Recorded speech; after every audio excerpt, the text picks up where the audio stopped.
Want to know how to elevate your candle brand? I will show you step by step. I'm Kimberly Patterson, and I help candle makers turn plain candles into profitable works of art using engraving and sublimation. We've printed our designs onto sublimation paper, making sure each one is vibrant and layered with enough ink for optimal transfer onto glass vessels. This is a 12-ounce Aura vessel, though it holds 14 ounces of wax. We'll start with the flower design. Let's line it up carefully. When you're taping, apply firm pressure and keep your motions smooth. Taping is not difficult, but it does need to be done with pressure, making sure everything is smoothed out. You would be surprised how a little air under the design will cause ghosting. What is ghosting, you may ask? Ghosting is when the finished result comes out with blurred ink that didn't adhere to the vessel.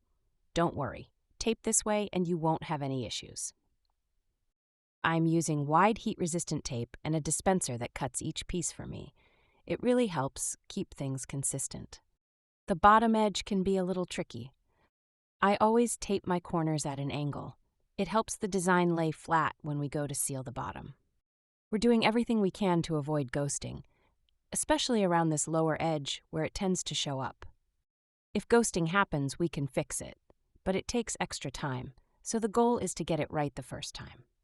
I'm applying firm pressure here and smoothing out any wrinkles. I use a long piece of tape to seal off the bottom, applying lots of pressure. Since the design goes all the way to the bottom, I'm adding an extra piece of tape right over this area. It's important to make sure there are no gaps near the edge of the design. That's where ghosting is most likely to occur. This is a great example of how to tape a more challenging design properly.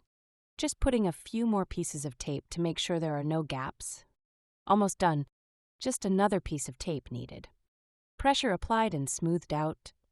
Did I mention that I use this heat tape for everything now? It's so much better than Scotch tape. This tape dispenser is the best. It gives me the perfect cut every single time. Now that side is done, let's move to the other.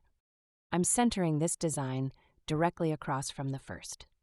This one doesn't run as close to the bottom, which makes taping a little easier. The larger the design and the closer it gets to the base, the more careful you have to be. I could have reprinted the first design slightly smaller, but I'm confident this will work. We'll continue taping down the sides, keeping everything smooth and tight. Two-sided personalized candles are a fantastic way to create a truly memorable gift. By featuring a special message or design on both sides, you're adding a personal touch that makes the candle even more meaningful and unique. Perfect for weddings, birthdays, or any special occasion. Taping is one of those steps that takes a little time, especially with two-sided designs. It's like wrapping a tiny piece of art around your candle. Nice and smooth, no gaps, good pressure. It's the little details that make all the difference. Taping the bottom of the candle is where I like to use a long piece of tape and apply steady pressure across the full seam. Smooth it all out to make sure it's secure. Double-checking the first side, everything looks good. One final step you don't want to skip is taping around the lip of the vessel. This prevents the shrink wrap from sticking to the glass, which can be difficult to remove. Now that both designs are fully taped and secure, we're ready to move on to shrink wrapping. Let's get this candle vessel ready for sublimation. We'll start with a shrink wrap sleeve. It's shaped like a tube when you get it. Carefully trim off one end. That gives us a nice long rectangle that's easier to work with. Nice cut with a Cricut paper cutter. You can buy shrink wrap on Amazon, get the tubes for tumblers, and always just cut it to size. Cutting the end off will give us that nice rectangle. Now, gently wrap the shrink wrap around your vessel. It won't line up, but that's okay. It doesn't have to be perfect, just close. Grab your heat-resistant tape and tape right along the seam to secure it in place. Give it a little press, smooth it out with your fingers. Now let's move to the heat gun. I have it set to about the middle of my dial. Work your way around the vessel. Keep the heat gun moving around the vessel. We want the wrap to shrink tight, but not overheat. You'll start to see the magic happen.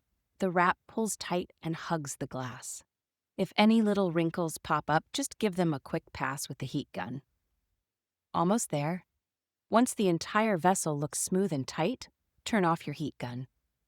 While we are finishing up, let's talk about our next step. Let's preheat our sublimation oven to 390 degrees. Once it's ready, we'll bake our candle vessel for 6 minutes. After baking, we'll let it cool for about 20 minutes. Okay, let's take a look inside. No ghosting. None at all. This design is clean. The colors came through beautifully. Let's start unwrapping. Sometimes the shrink wrap is a little stubborn, like it knows it's the last step and wants to hold on for dear life. And the tape also clingy. I used to work with vinyl, in particular black vinyl, and I often got bits and pieces stuck to my hair. My hairdresser was surprised to find it in my hair during an appointment. It was a laughable moment. Crafting humbles you and makes you laugh. I try not to wear shrink wrap and heat tape out in public. This is exciting. I love seeing each vessel newly unwrapped. Our piece of art. The art of design is not just in what you create, but how it makes someone feel. A candle's beauty is in the message of its design. Okay, almost there. The writing is looking really great. This font is Amsterdam 1 in Canva, chosen by the client. Really excited to see the flowers in its full glory.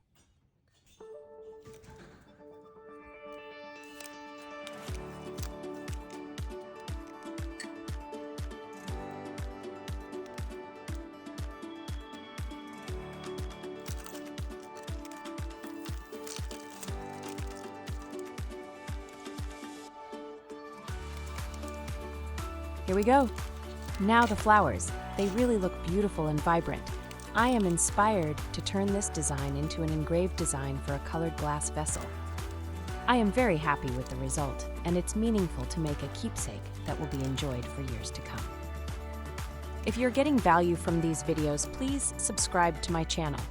It makes a big difference when you subscribe, as YouTube will show it to others looking for similar content.